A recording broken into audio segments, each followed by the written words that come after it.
نحمده ونصلي على رسوله الكريم اما بعد فاعوذ بالله من الشيطان الرجيم بسم الله الرحمن الرحيم رب اشرح لي صدري ويسر لي امري واحلل عقدة من لساني يفقهوا قولي. آج پورا ایک ہفتہ ہو گیا ہے یہ کتاب شروع کیے، اور اس دوران ہم نے کچھ باتیں بھی کی تھی، کچھ وعدے کیے تھے، کچھ ذمہ داریاں دی اور لی تھی. تو ذرا اپنا جائزہ لیجئے کہ کیا آپ نے وہ سارے کام کر لیے ہیں. پہلے دن آپ کو کام دیا گیا تھا کہ کتاب کا ابتدائیہ گھر سے پڑھ کر آئیں. پڑھ لیا سب نے؟ اگر کسی نے نہیں پڑھا تو لکھ لے اور اسے آج جا کر پڑھے. پھر اسی طرح صفحہ 41 پہ موجود دعا یاد کرنا تھی. اگر یاد نہیں بھی ہو سکتی تھی تو اپنے ہاتھ سے لکھ کے یا ٹائپ کرا کے گھر میں کسی ایسی جگہ لگانا تھی جہاں آتے جاتے یاد کر سکیں. اور خاص طور پر میں نے ہاسٹل کے کمروں میں لگانے کے لیے کہا تھا. کیا سب ہاسٹل کے کمروں میں لگ گئی؟ اگر نہیں تو جو بھی روم انچارجز ہیں ان کی پہلی ذمہ داری ہے کہ آج اس دعا کو کسی نمایاں جگہ پر لگا دیں. پھر اس کے بعد مسواک کی عادت ڈالنے کے لیے کہا گیا تھا، اور کل کا ہوم ورک تھا کہ جس کو وضو مشکل لگتا ہو اس کو وضو کی یہ حدیث سنائیں اور یہ جملہ لگائیں کہ میں گناہوں کو دھونے جا رہی ہوں. یہ کہنے کی بجائے کہ میں وضو کرنے جا رہی ہوں، خود کو یہ کہیں میں گناہ دھونے جا رہی ہوں. کیا کسی ایک نماز میں بھی یہ بات یاد آئی؟ اور اگر نہیں یاد آئی تو پلیز لکھ کے کہیں لگا لیجئے تاکہ آپ کو کچھ عرصہ یہ چیز یاد رہے، تاکہ آپ کا وضو آپ پر آسان ہو جائے. اور وضو کی دعائیں یاد کرنا، اور اس کے لیے بھی ضروری ہے کہ لکھ کر لگا لی جائیں. ٹھیک ہے؟ اگر ہم عمل نہیں کریں گے، یہ کام نہیں کریں گے، تو یہ علم ہمارے لیے پڑھنا اور نہ پڑھنا بالکل برابر ہے. یہ سب کچھ ہم صرف انجوائمنٹ کے لیے نہیں پڑھ رہے. چلیے یہ ہوم ورک سارے آپ نوٹ کر لیں. آپ دیکھیے اگر اتنی سی ڈائری آپ آئندہ زندگی میں بھی اپنے بنانا شروع کر دیں اور اس کے اندر صرف نشان لگا لیں کس سبجیکٹ کا کون سا ہوم ورک مل رہا ہے، اور وہیں بیٹھ کر آپ لکھ. یہ صرف ایک ریمائنڈر ہے. اتنی سی ڈائری صرف کرنے کے کاموں کی یا ہوم ورک کی، یا اپنے آپ کو یاد دہانی کرانے کے لیے کہ مجھے کیا کرنا ہے جس کا آپ ارادہ کریں وہ لکھ لیں. کیونکہ ہم سب کے حافظے اتنے نہیں رہے کہ ہم سب کچھ، اور پھر یہاں سے نکل کے ہمیں ویسے ہی دنیا میں جا کے بھول جاتا ہے کہ ہم نے کیا پڑھا تھا اور کیا وعدہ کیا تھا. تو اس میں یہ کہ اب تو الحمدللہ آپ دیکھیں اللہ نے کتنی سہولتیں پیدا کر دی. ہر سائز کی ڈائریاں بھی ملتی ہیں، اس طرح کے نشان لگانے والی چیزیں بھی ملتی ہیں. ایک چھوٹی سی کوشش چاہیے. مثلا 4 سبجیکٹس آپ پڑھ رہے ہیں، 4 سبجیکٹس میں جو کرنے کے کام آپ کو دیے جائیں وہ اگر آپ فوراً وہ چیز کھول کے اس میں وہ کام ڈیٹ ڈال کے لکھ لیں کہ آج مجھے یہ کام کرنا ہے. اگر آپ ابھی کسی مجبوری سے نہیں بھی کر سکے تو کیا ہوگا، کل کر لیں، پرسوں کر لیں. ویسے تو آج کا کام کل پہ نہیں ڈالیں، لیکن بعض اوقات ایسے حالات ہوتے ہیں، آپ بیمار ہیں یا آپ کے اوپر کوئی ایسی مصیبت ہے خدا نہ خواستہ کہ آپ اپنے عہد کو پورا نہیں کر سکے، تو اس صورت میں کیا کرنا چاہیے؟ لکھا ہوا ہونا چاہیے. مثلا آپ ساری دعائیں ابھی نہیں یاد کر پا رہے، اٹس ویری نیچرل، کوئی بات نہیں. آپ کو ساری عادتیں ایک دن میں نہیں پڑھ رہی، یہ نہیں ہو سکتا کہ ایک دن میں ساری عادتیں پڑھ جائیں. تو کچھ کام ایسے ہیں کہ جو آپ فوراً کر لیں گے. اور پھر یہ ڈائریاں جو ہیں یہ آپ کی زندگی بھر کی ساتھی ہیں کہ آپ پھر اپنا حساب کتاب بھی لیتے رہیں گے، وہ میں نے کیا کیا تھا. اور پھر ایون یہ بھی آپ کر سکتے ہیں کہ جو لکھا ہوا ہو نا اس کے اوپر ریڈ نشان یا کچھ یہ ہو گیا. میں عام طور پر جو کام کر لیتی ہوں اس کے اوپر لمبا سا نشان ڈال دیتی ہوں، ڈن.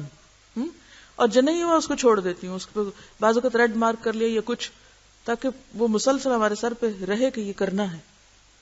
تو اپنے آپ کو کیا کرنا ہے، آپ نے کیا کرنا ہے، آرگنائز. جی، کمپیٹنس کے ساتھ آرگنائزیشن. جب تک آپ آرگنائزڈ نہیں ہوں گے اپنی پرسنل لائف میں، اپنی علمی زندگی میں اور اپنی عملی زندگی میں، تو آپ کامیاب نہیں ہو سکتے. اسی وقت میں آپ دیکھیں گے بہت سے لوگ وہ سب کر کے چلے جائیں گے دنیا سے جس میں آپ سوچتے رہ جائیں گے صرف اپنی بے ترتیبی کی وجہ سے.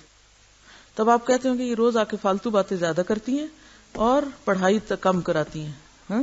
لیکن اس کورس کا مقصد صرف آپ کو کتابیں پڑھانا نہیں ہے.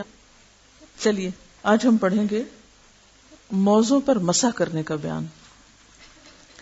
حضرت مغیرہ رضی اللہ عنہ کہتے ہیں کنت مع النبی صلی اللہ علیہ وسلم فی سفر فاہویت لانزع خفیہ فقال دعہما فانی ادخلتہما طاہرتین فمسح علیہما.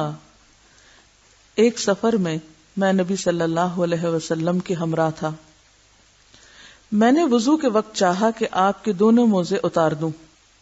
یہ کون کہتے ہیں؟ حضرت مغیرہ. جانتے ہیں حضرت مغیرہ بن شعبہ کو؟ بہت ذہین صحابہ میں سے. وہ کہتے ہیں کہ میں نے چاہا کہ میں آپ کے موزے اتار دوں. کس لیے؟ آپ کی مدد کرنے کے لیے، عزت کے طور پر، احترام کے طور پر، محبت میں آپ کی ہیلپ کرنے کے لیے. آپ نے فرمایا انہیں رہنے دو، میں نے انہیں طہارت کی حالت میں پہنا تھا، یعنی میں نے وضو کے ساتھ ان کو پہنا تھا. پھر آپ نے ان پر مسح کیا. اس سے کیا پتہ چلتا ہے کہ اگر وضو کر کے آپ موزہ پہن لیں تو اگلی دفعہ وضو کرتے وقت دوبارہ دھونے کی ضرورت نہیں، آپ اس پہ مسح ہی کر لیں تو کافی. شریح بن ہانی فرماتے ہیں میں نے حضرت علی رضی اللہ عنہ سے موزوں پر مسح کرنے کی مدت کے متعلق پوچھا تو حضرت علی رضی اللہ عنہ نے فرمایا رسول اللہ صلی اللہ علیہ وسلم نے مسافر کے لیے مسح کی مدت 3 دن رات اور مقیم کے لیے 1 دن رات مقرر فرمائی ہے. یعنی جو لوگ اپنے گھروں میں رہتے ہیں وہ یہ کام 24 آورز کے لیے کر سکتے ہیں، اور جو مسافر ہو جس پہ سفری نماز عائد ہوتی ہو وہ اگر 3 دن تک بھی پاؤں نہ دھوئے اور صرف مسح کرتا رہے تو اس کی نماز اور وضو ہو جائیں گے. صفوان بن عسال رضی اللہ عنہ روایت کرتے ہیں کہ جب ہم سفر میں ہوتے تو رسول اللہ صلی اللہ علیہ وسلم ہمیں حکم دیتے کہ ہم اپنے موزے 3 دن اور 3 راتوں تک پاخانہ، پیشاب یا سونے کی وجہ سے نہ اتاریں بلکہ ان پر مسح کریں. ہاں، جنابت کی صورت میں موزے اتارنے کا حکم دیتے، کیونکہ جنابت میں تو پھر نہانا فرض یا غسل فرض ہو جاتا ہے نا ناپاکی میں، تو پھر اس میں تو جرابوں کے ساتھ غسل نہیں ہوتا. اس حدیث سے معلوم ہوا کہ جنبی ہونا مسح کی مدت کو ختم کر دیتا ہے، اس لیے غسل جنابت میں موزے اتارنے چاہیے. البتہ بول و براز اور نیند کے بعد موزے نہیں اتارنے چاہیے بلکہ معینہ مدت تک ان پر مسح کر سکتے ہیں. جرابوں پر مسح کرنے کا بیان. پہلا حکم کس کے لیے تھا؟ موزوں کے لیے. اب ہے جرابوں کے لیے. کون سی جرابیں؟ جو آپ سب استعمال کرتے ہیں. حضرت ثوبان رضی اللہ عنہ سے روایت ہے امرہم ان یمسحوا علی العصائب والتساخین. رسول اللہ صلی اللہ علیہ وسلم نے وضو کرتے وقت صحابہ کو پگڑیوں اور جرابوں پر مسح کرنے کا حکم دیا.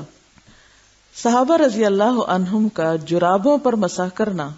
حضرت عقبہ بن عمر ابو مسعود انصاری رضی اللہ عنہ نے اپنی جرابوں پر اپنی چپل کے تسموں سمیت مسح کیا.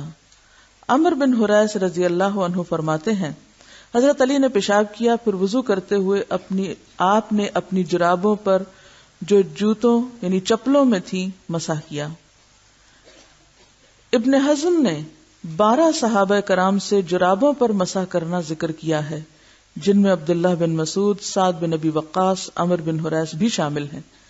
اسی طرح سہل بن سعد رضی اللہ عنہ جرابوں پر مسح کیا کرتے تھے. ابو امامہ رضی اللہ عنہ بھی جرابوں پر مسح کیا کرتے تھے. نیز انس بن مالک رضی اللہ عنہ نے وضو کرتے ہوئے اپنی ٹوپی اور سیاہ رنگ کی جرابوں پر مسح کیا اور نماز پڑھی. ابن قدامہ کہتے ہیں کہ صحابہ کرام کا جرابوں پر مسح کے جواز پر اجماع ہے. لغت عرب سے جورب کے معنی. لغت عرب کی معتبر کتاب قاموس، یعنی قاموس کتاب کا نام ہے، اسے قاموس عربی میں ڈکشنری کو کہتے ہیں. اس میں ہے ہر وہ چیز جو پاؤں پر پہنی جائے جورب ہے. ہر وہ چیز جو پاؤں پر پہنی جائے جورب ہے، چاہے چمڑے کی ہو، چاہے اون کی ہو، چاہے کاٹن کی ہو. تاج العروس میں ہے جو چیز لفافے کی طرح پاؤں پر پہن لیں وہ جورب ہے. جو چیز لفافے کی طرح پاؤں پر پہن لیں وہ جورب ہے. علامہ عینی لکھتے ہیں جورب بٹے ہوئے اون سے بنائی جاتی ہے اور پاؤں میں ٹخنے سے اوپر تک پہنی جاتی ہے. ٹھیک ہے، ٹخنے سے اوپر. عارضۃ الاحوزی میں شارح حدیث امام ابو بکر ابن العربی رحمۃ اللہ علیہ تحریر فرماتے ہیں جورب وہ چیز ہے جو پاؤں کو ڈھانپنے کے لیے اون کی بنائی جاتی ہے، یعنی وولن ساکس. عمدۃ الرعایہ میں ہے جرابیں روئی یعنی سوت کی ہوتی ہیں، کاٹن کی ساکس، اور بالوں کی بھی بنتی ہیں. چمڑے کی تو ہوتی ہیں لیکن بالوں، اون، دھاگے، سوت وغیرہ کی بھی جرابیں بنتی ہیں. غایت المقصود میں ہے کہ جرابیں چمڑے کی، صوف کی اور سوت کی بھی ہوتی ہیں. پس ثابت ہوا کہ جورب لفافے یا لباس کو کہتے ہیں. وہ لباس خواہ چرمی ہو، چرمی چرم سے یعنی کھال کا ہو، سوتی ہو یا اونی، ہم اس پر مسح کر سکتے ہیں. کیونکہ بہت دن آپ نے یہ بحث سنی ہوگی کہ مسح صرف چمڑے کے موضع پر ہوتا ہے، لیکن یہاں سے کیا پتا چلا کہ ہر وہ چیز جو لفافے کی طرح پہن لی جائے وہ جورب ہے. اب اس میں جو بڑی مشکل ہے وہ یہ کہ کتنی موٹی ہوں، کتنی باریک ہوں، یہ ہمیں شارع نے کوئی تعین کر کے نہیں بتایا کہ رنگ نظر نہ آئے اسکن کا یا اس کے اندر پانی نہ جائے، یہ شرائط لگائی نہیں گئی. لیکن احتیاط کا تقاضا یہی ہے کہ ایسی چیز جو لفافے کی طرح پاؤں کو ڈھانپ لے، یعنی تھوڑی بہت اگر اسکن نظر آ رہی ہے تو اور بات ہے، ورنہ جب ایک دفعہ پہن لی اور اس سے آپ گرمی حاصل کر رہے ہیں یا پاؤں کو پروٹیکٹ کر رہے ہیں تو اس کے بعد اس پر مسح ہو سکتا ہے. ہاں اگر پھٹی ہوئی ہیں اور خالی اسکن اندر سے نظر آئی تو اسکن کو تو دھونا چاہیے، وہ لفافہ تو نہ رہا، تو اس کا سلامت ہونا بھی ضروری ہے. اور اتنا زیادہ سوراخ نہیں ہونا چاہیے کہ جس سے پاؤں جو ہے وہ باہر نظر آ رہے ہوں. چھوٹا موٹا اگر کہیں کچھ ہلکا پھلکا لگ گیا ہے تو اس کو اگنور کیا جا سکتا ہے، لیکن بڑے سوراخ نہیں ہونے چاہیے. پگڑی پر مسح. حضرت عمر بن امیہ رضی اللہ عنہ روایت کرتے ہیں کہ رسول اللہ صلی اللہ علیہ وسلم نے پگڑی پر مسح فرمایا. اسی طرح بلال بیان کرتے ہیں کہ رسول اللہ صلی اللہ علیہ وسلم نے پگڑی پر مسح کیا. اور پیچھے ہم نے انس بن مالک کے بارے میں پڑھا کہ وہ اپنی ٹوپی پر، اور ٹوپی کی بھی بعض قسمیں ایسے ہوتی ہیں کہ جو پورے سر کو کور کر لیتی ہیں، تو اس پر مسح کیا. اب احتمال ہے کہ آپ مجھ سے پوچھیں گے کہ اسکارف پر مسح کریں یا نہ کریں، تو چونکہ نہیں ایسا کوئی لفظ آیا تو احتیاط اسی میں ہے، کیونکہ مسح فرائض میں سے ہے، تو بہتر ہے کہ آپ اسکارف کے اندر سے ہاتھ ڈال کے اندر ہی مسح کر لیں. ٹھیک ہے، کیونکہ عموماً لوگ کہتے ہیں کہ جب ہم سفر میں ہوتے ہیں یا راستے میں کہیں ہوں، ورنہ گھر میں تو کسی کو ضرورت نہیں ہوتی اسکارف کے اوپر مسح کرنے کی، سفر میں یہ عموماً مشکل ہوتی ہے، تو اس میں آپ تھوڑا سا اس کو کھول لیں، آگے کر لیں اور اپنا اطمینان کر لیں. کیونکہ صحابیات دوپٹے پر مسح نہیں کرتی تھیں یا ایسی کوئی روایت نہیں ہے، تو احتیاط بہتر ہے کیونکہ فرائض سے تعلق. نواقض وضو یعنی وضو کن چیزوں سے ٹوٹتا ہے.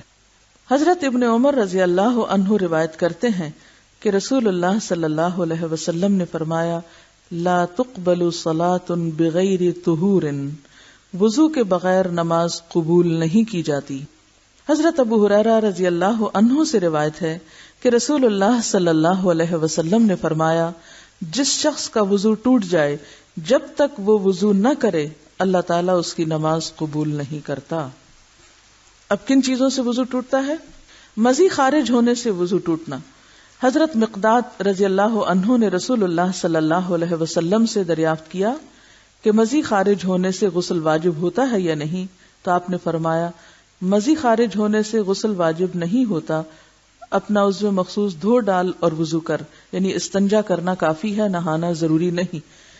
اس میں آپ دیکھیے کہ وضو ٹوٹنے میں ایک اہم اصول اگر آپ یاد رکھ لیں تو اس میں بہت سے مسئلے حل ہو جائیں. کیونکہ ابھی میں نے اس کا ذکر کیا تو آپ کہیں گے لکوریا میں کیا ہوتا ہے، تو کبھی کوئی اور بیماری کا نام لے آئیں گے، کبھی بواسیر کی بات کریں گے، کبھی کسی اور چیز کی بات کریں گے.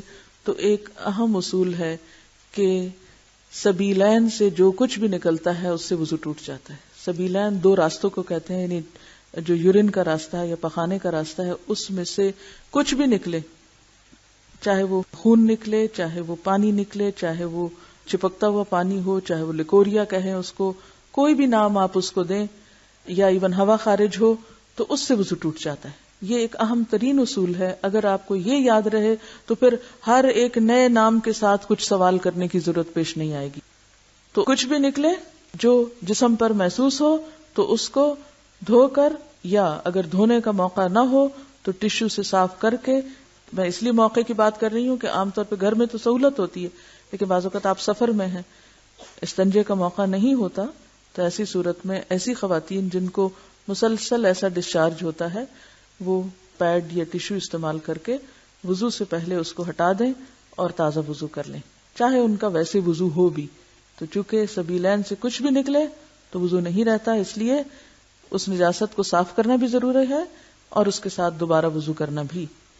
شرمگاہ کو ہاتھ لگانے سے وضو ٹوٹنا، نبی صلی اللہ علیہ وسلم نے فرمایا جو شخص شرمگاہ کو ہاتھ لگائے پس وہ وضو کرے۔ مثلا آپ کا پہلے وضو تھا، پھر آپ کو پیشاب کی تو ضرورت پیش نہیں آئی، لیکن آپ نے ویسے ہی اپنی کوئی تری تھی یا کوئی نمی تھی، اس کو آپ صاف کرنے کے لیے ٹشو استعمال کر رہے تھے، آپ کا ہاتھ دوبارہ لگ گیا تو اس سے بہتر ہے کہ پھر آپ وضو کریں۔ نیند سے وضو، حضرت علی رضی اللہ عنہ روایت کرتے ہیں کہ رسول اللہ صلی اللہ علیہ وسلم نے فرمایا دونوں آنکھیں سرین کی سربند یعنی تسمہ ہیں، یعنی آنکھیں جو ہیں وہ انسان کے اس راستے کے لیے ایک تسمے کا کام دیتی ہیں، پس جو شخص سو جائے اسے چاہیے کہ دوبارہ وضو کرے، کیونکہ ہوتا یہ کہ جب انسان سو جاتا ہے تو وہ بالکل غافل ہو جاتا ہے، اس کے جسم سے کیا نکل رہا ہے، کیا ہو رہا ہے، اسے کچھ بھی یاد نہیں ہوتا کہ وہ کس حال میں تھا، لہذا سونے پر انسان کا وضو ختم ہو جاتا ہے تو دوبارہ وضو کیا جائے۔ حضرت ابو ہریرہ رضی اللہ عنہ فرماتے ہیں کہ جو شخص سو جائے اس پر وضو واجب ہے۔ حضرت انس رضی اللہ عنہ فرماتے ہیں اصحاب رسول صلی اللہ علیہ وسلم نماز عشاء کے انتظار میں بیٹھے بیٹھے اونگتے تھے اور وضو کیے بغیر نماز ادا کر لیتے تھے۔ اس سے کیا پتہ چلتا ہے کہ اگر کوئی شخص بیٹھا ہے تو بیٹھنے کی پوزیشن میں عموماً انسان کے جسم سے کچھ نہیں نکلتا، جیسے آپ نماز کے لیے انتظار کر رہے ہیں، صف میں بیٹھے ہوئے اور اتنے میں آپ کو ہلکی سی اونگ آ جاتی ہے اور آپ کا سر نیچے ہو جاتا ہے، تو اس سے فرق نہیں پڑے گا۔ ہاں اگر آپ ٹیک لگا کے آرام سے سو گئے، کونی ٹکا کے یا کمر پیچھے لگا کے، تو اس سے پھر آپ کو دوبارہ وضو کرنا ہوگا۔ جب تک آپ کی ٹیک نہیں کہیں، آپ بالکل اسٹریٹ سیدھے بیٹھے ہوئے ہیں اور صرف گردن لڑکی ہے یا آنکھوں میں تھوڑی سی اونگ آ گئی ہے تو اس سے وضو نہیں ٹوٹتا۔ ہم پڑھ رہے تھے کہ کن چیزوں سے وضو ٹوٹ جاتا ہے، نواقض وضو، کیونکہ وضو کے بغیر نماز نہیں ہوتی۔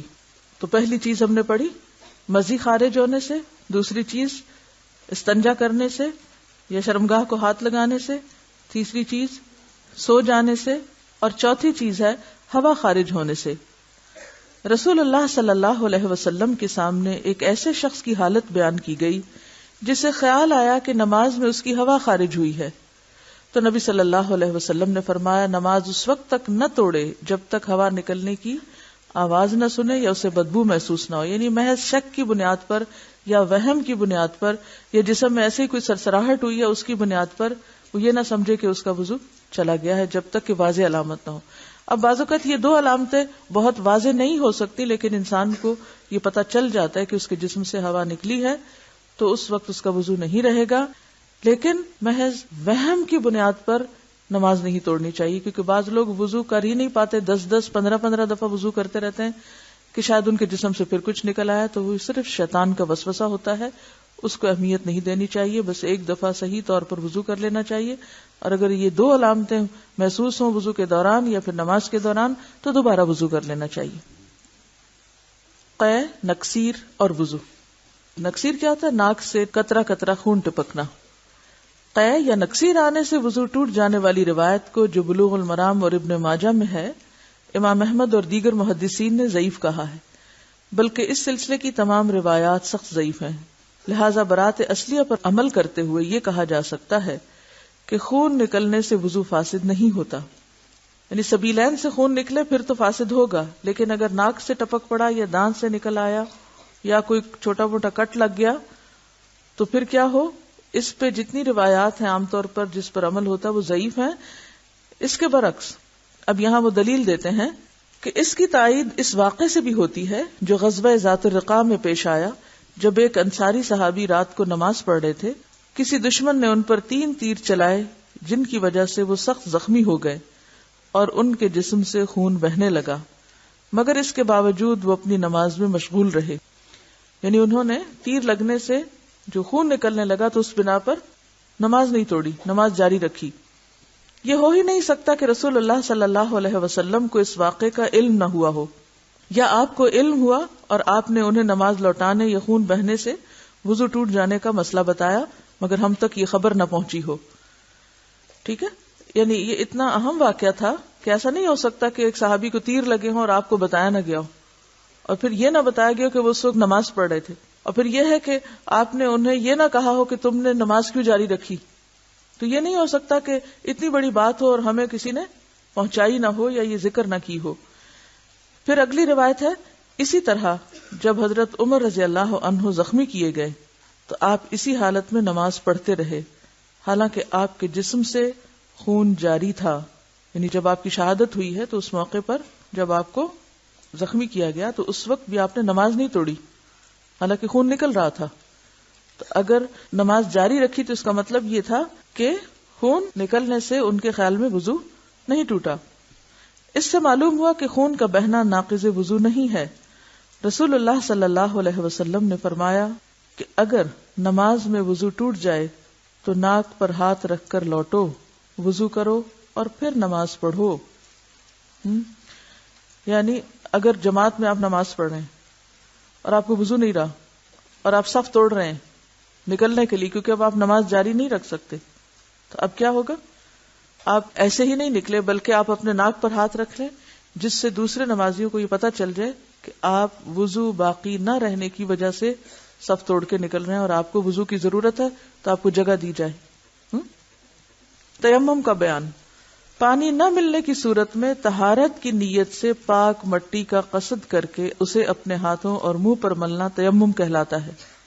پانی نہ ملنے کی کئی صورتیں ہیں، مثلا مسافر کو سفر میں پانی نہ ملے، یا پانی کے مقام تک پہنچنے پر نماز کے فوت ہو جانے کا خطرہ ہو، یا وضو کرنے سے مریض کو مرض کی زیادتی کا خوف ہو، یا پانی حاصل کرنے میں جان کا ڈر ہو. مثلا گھر میں پانی نہیں ہے، باہر کرفیو نافذ ہے، یا پانی لانے میں کسی دشمن یا درندے سے جان کا اندیشہ ہو، تو ایسی صورت میں ہم تیمم کر سکتے ہیں. خواہ یہ موانع یعنی رکاوٹیں، موانع کس کو کہتے ہیں؟ رکاوٹیں، برسوں قائم رہیں، تیمم بھی بدستور جائز رہے گا. تو کس صورت میں تیمم کرنا ہوگا؟ جب مسافر کو سفر میں پانی نہ ملے، یا پانی تک پہنچنے میں نماز چلی جائے، یا وضو کرنے سے مریض کی مرض بڑھ جائے، یا جان کا خطرہ ہو، جیسے گھر میں پانی نہیں اور باہر کرفیو نافذ ہے، یا پانی تو ہے لیکن وہاں شیر بھی بیٹھا ہوا ہے. تو ایسی صورت میں پھر انسان اتنا بہادر نہ بنے بلکہ شریعت کی دی ہوئی رخصت سے فائدہ اٹھا کر تیمم کر لے. اب یہاں انہوں نے کہا نا سفر میں پانی نہ ملے، بعض اوقات ایسا بھی ہوتا ہے کہ گھر میں پانی نہیں ہوتا. کچھ علاقے ایسے ہوتے ہیں کہ جہاں سرکاری پانی آتا ہے تو اس صورت میں بعض اوقات پانی کی سپلائی بند ہو جاتی کسی وجہ سے، یا پانی زہریلا ہو گیا یا کوئی بھی وجہ ہوئی، تو ایسی صورت میں بھی تیمم کیا جا سکتا ہے. یعنی اصل کیا ہے تیمم کے پیچھے؟ نمبر 1 پانی کا نہ ملنا، اور نمبر 2 مرض میں اضافے یا زندگی جانے کا ڈر. فرض ہو یا سنت ہو یا نفل ہو، کوئی بھی نماز ہو، اگر دوران نماز وضو نہ رہے تو نماز چھوڑ دیں. خواہ آپ آخری اتحیات پر ہی بیٹھے ہوں، سلام سے پہلے اگر وضو ٹوٹ گیا تو آپ کی نماز بھی چلی گئی. اب آپ کو دوبارہ ساری نماز پڑھنی ہے. یعنی آپ یہ نہیں کر سکتے کہ آپ نے 2 رکعت نماز پڑھی تھی، اتنے میں وضو ٹوٹ گیا، آپ گئے وضو کیا اور آ کے تیسری رکعت شروع کر دی. نہیں، شروع سے ہی نماز ہو. رسول اللہ صلی اللہ علیہ وسلم نے فرمایا السعید الطیب وضوء المسلم ولو الی 10 سنین. پاک مٹی مسلمانوں کا وضو ہے اگرچہ 10 برس پانی نہ پائے. یہ جملہ کیا ہے؟ حدیث ہے. کس کا فرمان ہے؟ رسول اللہ صلی اللہ علیہ وسلم کا. تو بات یہ ہے کہ یہ رخصت ہمیں کس نے دی کہ آپ سال ہر سال تیمم کر سکتے ہیں اگر پانی نہ ہو؟ رسول اللہ صلی اللہ علیہ وسلم نے خود دی ہے. کتنی بڑی دلیل ہے ہمارے سامنے. جنابت کی حالت میں تیمم یعنی ناپاکی میں تیمم. حضرت عمران رضی اللہ عنہ روایت کرتے ہیں کہ ہم رسول اللہ صلی اللہ علیہ وسلم کے ساتھ سفر میں تھے. آپ نے لوگوں کو نماز پڑھائی. جب نماز سے پھرے یعنی سلام پھیرا تو اچانک آپ کی نظر ایک آدمی پر پڑی جو لوگوں سے الگ بیٹھا ہوا تھا اور اس نے لوگوں کے ساتھ نماز نہیں پڑھی تھی. رسول اللہ صلی اللہ علیہ وسلم نے اس سے پوچھا، اے فلاں، لوگوں کے ساتھ نماز پڑھنے سے تجھے کس چیز نے روکا؟ اس نے کہا، مجھے جنابت پہنچی اور پانی نہ مل سکا، یعنی میں ناپاک تھا. آپ نے فرمایا، تجھ پر مٹی لازم ہے، یعنی مٹی سے تیمم کرنا لازم ہے، پس وہ تیرے لیے کافی ہے. یعنی اگر پانی نہیں تھا، نہیں نہا سکے تو تیمم کر لیتے. حضرت ابن عباس فرماتے ہیں کہ سردی کا موسم تھا، ایک آدمی کو غسل جنابت کی ضرورت پیش آئی اس نے اس بارے میں دریافت کیا تو اسے غسل کرنے کو کہا گیا. اس نے غسل کیا جس سے اس کی موت واقع ہوگی, ٹھنڈ لگ گئی ہوگی اس کو. جب اس واقعے کا ذکر رسول اللہ صلی اللہ علیہ وسلم سے کیا گیا تو آپ نے فرمایا ان لوگوں نے اسے مار ڈالا, اللہ ان کو مارے, بے شک اللہ تعالیٰ نے مٹی کو پاک کرنے والا بنایا ہے, وہ تیمم کر لیتا. تو اس سے کیا پتہ چلتا ہے کہ سردی کا موسم ہو, پانی سخت ٹھنڈا ہو اور آپ کو یقین ہو کہ اس ٹھنڈے پانی سے آپ بیمار پڑیں گے اور بیماری زیادہ ہو سکتی, یا یہ کہ آپ پہلے سے ہی بیمار ہیں اور بیماری میں اضافہ ہو جائے گا, تو ایسی صورت میں اپنی جان کو ہلاکت میں ڈال کے وضو اور غسل جو ہے وہ درست نہیں, بلکہ اس کے برعکس کیا کرنا چاہیے, تیمم کر لینا چاہیے. اگر کسی نے ایسا کیا اور وہ مر گیا تو یہ ایک طرح سے خودکشی ہوگی, اور اگر کسی ایسے مفتی نے دین کے معاملے میں اتنی سختی کی اور ایسا مسئلہ بتایا تو وہ اس کا قاتل ٹھہرا. یہ عام نارمل ٹھنڈے کی بات نہیں ہو رہی ہے, سورج نکلا ہوا ہے, دھوپ ہے اور آپ کیا ہے ٹھنڈا پانی ہے تو میں تیمم کر لوں.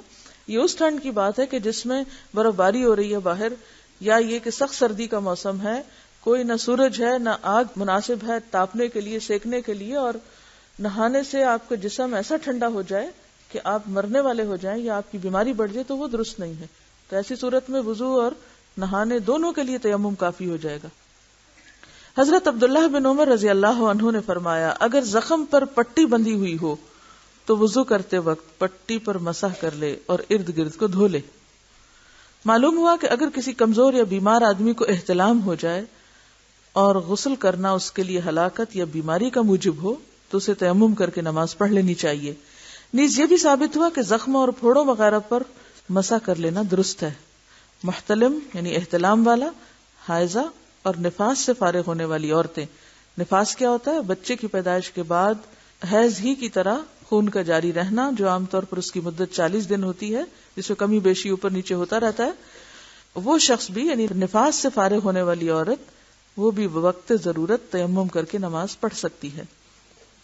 یہ نہیں کہ ہر شخص تیمم شروع کر دے. مراد یہ ہے کہ ایک خاتون کو نہانا تھا, غسل واجب تھا, اب جس وقت وہ پاک ہوئی ہے نہانا چاہتی, اگر وہ رات کو سونے سے پہلے پاک ہوگی تو نہا کے سونا چاہیے. لیکن اگر وہ سمجھتی ہے کہ صبح میں پاک ہو رہی ہے, نماز کا وقت ابھی داخل ہے, کیونکہ آپ کو معلوم ہے کہ اگر نماز کے وقت کے اندر آپ کا خون بند ہو جاتا ہے تو اس صورت میں کیا ضروری ہے؟ نہانا ضروری ہے, چاہے 15 منٹ نماز میں رہتے ہو یا 10 منٹ رہتے ہو. مثلا سورج غروب ہونے میں 10 منٹ ہے اور آپ صاف ہو چکے ہیں, تو اب آپ کو فوری طور پر نماز پڑھنی چاہیے. اب آپ کو یہ ہے کہ اگر میں نے نہانا شروع کر دیا تو 10 منٹ میں نماز نکل جائے گی, تو بہتر کیا ہے آپ تیمم کر کے نماز پڑھ لیں اور پھر ساتھ ہی غسل کر لیں تاکہ اگلی نماز تک آپ پاک ہو جائیں. اگر آپ غور سے سنیں تو بہت سی چیزیں اسی میں ہی واضح ہو جائیں گی. اس وقت آپ کی بھرپور توجہ کی ضرورت ہے, ادھر ادھر دماغ بھٹکنے نہ دیں, کیونکہ یہ آپ کے پاک اور ناپاک ہونے کے مسائل ہیں جن میں غلو, افراط اور تفریط نقصان دہ. افراط اور تفریط کیا ہے؟ دونوں انتہاؤں کی طرف نکل جانا. یا تو یہ ہے کہ مصیبت کے مارے بھی نہاتے رہنا, اور یا یہ ہے کہ آپ سب کچھ ہوتے ہوئے بھی غفلت اور سستی برتیں. اور یہ دیکھیں کہ ہر انسان کی پھر اپنی سمجھ بھی اس میں ضروری ہے, کیونکہ کتنے بھی کوئی فتوے آپ کو دے دے, پھر آپ اپنے دل سے پوچھیں گے کہ اس وقت میں کس کام کے قابل ہوں, میں کسی بھی چیز کا بندوبست کیسے کر سکتی ہوں. مثلا پانی کتنے درجے کا ٹھنڈا ہے یہ کوئی نہیں آپ کو ٹیسٹ کر کے بتائے گا, نہ آپ کسی ڈاکٹر کو اس وقت کال کریں گے کہ آپ ذرا ٹیسٹ کیجئے مجھے بھی اور اس پانی کو بھی کہ کیا میں اب اس سے نہا سکتی ہوں اور میں مروں گی تو نہیں اس سے نہا کے. یہ آپ کو خود ہی دیکھنا ہوگا, کیونکہ ہر انسان اپنی ذات کو, اپنے حالات کو, اپنے مزاج کو خود زیادہ بہتر سمجھتا ہے, اور ہر انسان کا معاملہ اللہ کے ساتھ ہے. اس لیے اس معاملے میں سب سے بہتر مفتی اپنے لیے آپ خود ہیں. دین کی حدود جان لیجئے کہ رخصتیں کہاں ہیں اور پابندیاں کہاں ہیں, کہاں آپ رخصت کے تحت آتے ہیں اور کہاں آپ کو مشقت کر کے پابندی بھی کرنی ہے شریعت کی. تیمم کا طریقہ. حضرت عمار رضی اللہ عنہ بیان کرتے ہیں کہ وہ سفر کی حالت میں جنبی ہو گئے, پانی نہ ملنے کی وجہ سے خاک پر لوٹے, یعنی پورا جسم انہوں نے خاک پر لوٹ پوٹ کیا, گویا وہ مٹی سے نہا رہے ہوں, اور نماز پڑھ لی. پھر سفر سے آ کر یہ حال رسول اللہ صلی اللہ علیہ وسلم کے سامنے بیان کیا تو آپ نے فرمایا تمہارے لیے صرف یہی کافی تھا. وَضَرَبَ بِيَدَيْهِ إِلَى الْأَرْضِ فَنَفَضَ يَدَيْهِ فَمَسَحَ وَجْهَهُ وَكَفَّيْهِ. اور پھر نبی اکرم صلی اللہ علیہ وسلم نے دونوں ہاتھ زمین پر مارے. آپ نے کیسے تیمم سکھایا؟ دونوں ہاتھ زمین پر مارے اور ان پر پھونک ماری، پھر ان کے ساتھ اپنے منہ اور دونوں ہاتھوں پر مسح کیا، یعنی الٹے ہاتھ سے سیدھے ہاتھ پر اور سیدھے ہاتھ سے الٹے ہاتھ پر، پھر دونوں ہاتھوں سے چہرے کا مسح کیا. تو گویا پہلے ہاتھ اور پھر چہرہ. کیسے؟ زمین پر ہاتھ مارے، دونوں ہاتھوں پہ پھونک ماری، کیونکہ اصل مقصود مٹی ملنا نہیں ہے جسم پر، مٹی کو چھونا ہے. ٹھیک ہے، مٹی کو چھوا، زمین پہ ہاتھ مارا، مٹی کو چھوا یا دیوار پہ مارا. تیمم کس طرح؟ زمین پر یا دیوار پر یا کسی پتھر پر جس پہ کچھ گرد وغیرہ ہو، ہاتھ مارا، ہاتھ کو مٹی لگ گئی، مٹی کو اڑانا ہے پھونک مار کے. اس کے بعد کیا کرنا ہے؟ الٹے ہاتھ سے دائیں ہاتھ کا اور دائیں ہاتھ سے الٹے ہاتھ کا مسح کر کے پھر اس کے بعد دوبارہ نہیں مٹی ملنی، اسی ہاتھ کو چہرے پہ مل لینا ہے. دلیل یہ دی ہوئی ہے، بخاری کی حدیث ہے. قرآن مجید کے حکم فَتَيَمَّمُوا صَعِيدًا طَيِّبًا کی روح سے تیمم پاک مٹی سے کرنا چاہیے. تیمم جیسے مٹی سے جائز ہے اسی طرح شور والی زمین اور ریت سے بھی جائز ہے. شور والی زمین وہ جس کے اوپر وہ وائٹ وائٹ سا نکلا ہوتا ہے، یعنی پیور مٹی نہیں ہوتی، کلر والی زمین یا اس کے اندر کوئی اور کیمیکلز ہوں یا کچھ اور ملا جلا ہو، یعنی بالکل پیور ڈسٹ نہ بھی ہو، اس میں کچھ تھوڑی بہت اور چیز مل گئی ہو تو بھی چونکہ وہ زمین ہی کی ہے اس لیے اس پر تیمم ہو سکتا ہے. لیکن اس میں پاؤڈر شامل نہیں ہے کہ آپ ٹیلکم پاؤڈر لے کر اس کو مٹی کے درجے پہ رکھ کے آپ اس سے تیمم شروع کر دیں، کیونکہ پاؤڈر کے اندر وہ خصوصیت نہیں ہے جو مٹی کے اندر ہے. کیونکہ مٹی میں بہت سی حکمتیں ہیں، اس میں ایسی چیزیں پائی جاتی ہیں کہ جو بہت سے بیکٹیریاز کو ختم کرنے والی اور واقعی پاک کرنے والی، یعنی مٹی پاک کرنے والی چیزوں میں سے ہے. ایک تیمم سے وضو کی طرح کئی نمازیں پڑھ سکتے ہیں، کیونکہ تیمم وضو کا قائم مقام ہے. یعنی ایک دفعہ تیمم کر لیا اور آپ کا وضو نہیں ٹوٹا، آپ اسی تیمم سے اگلی نماز بھی پڑھ سکتے ہیں، کیونکہ یہ وضو ہی کی طرح ہے. ٹھیک ہے، دیکھیے ٹائلز جو ہے وہ پکی ہوئی مٹی ہے، یہاں سعیدن طیبن ہے. پکی ہوئی مٹی جیسے گھڑا ہے یا جیسے ٹائل ہے، تو ٹائل جو ہے اس پر تو کچھ بھی نہیں، وہ تو ایسے ہی جیسے آپ کسی لکڑی پہ ہاتھ پھیر لیں. ایسے میں ہونا کیا چاہیے کہ آپ کہیں سے بھی مٹی لے کے ایک چھوٹا سا پیڑا سا اس کا بنا رکھیں یا کسی چھوٹے سے ڈبے میں ڈال کے رکھ لیں. جیسے گھر میں کوئی بیمار ہوتے، بزرگ ہوتے ہیں نا، بعض اوقات بوڑھے لوگ ہوتے ہیں تو ان کو پھر مشکل ہوتی ہے، تو ایسے لوگوں کو کسی پاٹ میں مٹی ڈال کے رکھ لینی چاہیے. اور بعض لوگوں کو میں نے دیکھا اینٹ کے اوپر کر رہے ہوتے، تو اینٹ کے اوپر ہاتھ پھیرنے سے تو کچھ بھی ہاتھ کو نہیں لگتا اور اس میں وہ فیلنگ ہی نہیں آتی کہ آپ نے مٹی کو چھوا. ٹھیک، گاڑی پہ پڑی ہوئی ڈسٹ بھی اس میں آ سکتی ہے کیونکہ وہ بھی سعید یعنی کہ مٹی کو ہی چھو رہے ہیں آپ. پھر اسی طرح میں یہ چاہوں گی کہ اس قسم کے جو فقہی سوالات ہیں آپس میں بھی ایک دوسرے سے کر کے ڈسکس کیا کریں. یعنی باہم جب آپ کہیں بیٹھے ہوں، کھڑے ہوں، کہیں انتظار کر رہے ہوں، بریک میں بیٹھے ہوں، کچھ کھا پی رہے ہوں، تو آپس میں بھی ایک دوسرے سے سوال کریں. ٹھیک ہے، تاکہ آپ کا ذہن کھلے، آپ کا شعور بیدار ہو. مسح کا طریقہ کیا ہے؟ بعض لوگ صرف اوپر سے ہاتھ پھیرنے کو کہتے ہیں اور بعض لوگ نیچے اور اوپر دونوں طرف سے پھیرنے کو. تو اصل بات صرف اتنی ہے کہ دائیں ہاتھ کو پانی سے تر کر لیں اور صرف پاؤں کے اوپر سے سیدھا انگلیوں سے لے کر جہاں پاؤں کی حد ختم ہوتی ہے وہاں تک آپ صرف ایک دفعہ ہاتھ پھیر لیں، اتنا کافی ہے. دوسری بات یہ تھی کہ کیا صرف سردی یا بیماری یا سفر کی وجہ سے مسح کیا جائے گا یا عام حالات میں بھی کر سکتے ہیں؟ تو عام حالات میں بھی کر سکتے ہیں بغیر کسی عذر اور مجبوری کے. یہ دین کی رخصت ہے. اگر کسی کو ایسی بیماری ہو کہ ایک وضو سے ایک نماز بھی پوری نہ کر پائے تو اس کے بارے میں کیا حکم ہے؟ اسی سے ملتا جلتا سوال ایک اور بھی ہے، اور اس میں بھی کسی کو لیکوریا ہو اور نماز کے لیے تازہ وضو کر کے نماز پڑھنی شروع کی اور درمیان میں فیل ہوا کہ پھر ڈسچارج ہو گیا تو اب کیا کریں؟ تو اس میں حکم یہ ہے کہ ایک دفعہ ایک وضو سے نماز آپ شروع کریں، کیونکہ یہ آپ کے کنٹرول میں نہیں ہے، اور ہر نماز کے لیے نیا وضو کر لیں۔ کیا ٹخنوں سے نیچے تک والی ساکس پہ مسح کیا جا سکتا ہے؟ دیکھیے ساکس وہی ہیں جو ٹخنے آپ کے ڈھانپ لیں۔ تو اصول یاد رکھیے، جب آپ کو چیز پڑھائی جا رہی ہوتی ہے نا، تو اس میں آپ اصل پر غور کیجئے کہ کہا کیا جا رہا ہے، اور اس کے تحت جو کچھ آتا ہے وہ تو ٹھیک ہے، اور اگر اس کے علاوہ ہمارے ذہنی خلل میں کہیں کچھ ایسی چیزیں آ رہی تو ان کو کنٹرول بھی کرنے کی کوشش کریں۔ اس کا یہ مطلب نہیں کہ آپ سوال نہ کریں، اگر آپ میں سے ہر ایک سوال کرے گا تو میں اس کو بھی اپریشیٹ کروں گی، لیکن سوال کرنے سے پہلے شعور سے کام لیں کہ جو کچھ پڑھا ہے اس کو 1 2 3 4 دفعہ پڑھیں، پھر بھی اگر سمجھ نہ آئے تو پھر سوال کریں، اور یہ دیکھیں کہ آپ کا سوال کا جواب جو پڑھایا گیا اس کے اندر ہے یا نہیں، اور آپ دیکھیں کہ اسی کے اندر موجود ہے۔ بعض اوقات جب استاد پڑھا رہا ہوتا ہے ہم سوچتے نہیں، توجہ نہیں کرتے، جو پڑھا چکتا ہے پھر ہم سوال لکھتے ہیں وہ فلاں لائن کو دوبارہ واضح کر دے، بھی جب وہ لائن واضح ہو رہی تھی اس وقت آپ کہاں تھے؟ تو پوری توجہ سے بیٹھا کریں اور سوال وہ کریں جو واقعی سوال ہو، ٹھیک ہے؟ اوکے، وآخر دعوانا ان الحمد للہ رب العالمین، سبحانک اللہم وبحمدک، نشہد ان لا الہ الا انت، نستغفرک ونتوب الیک۔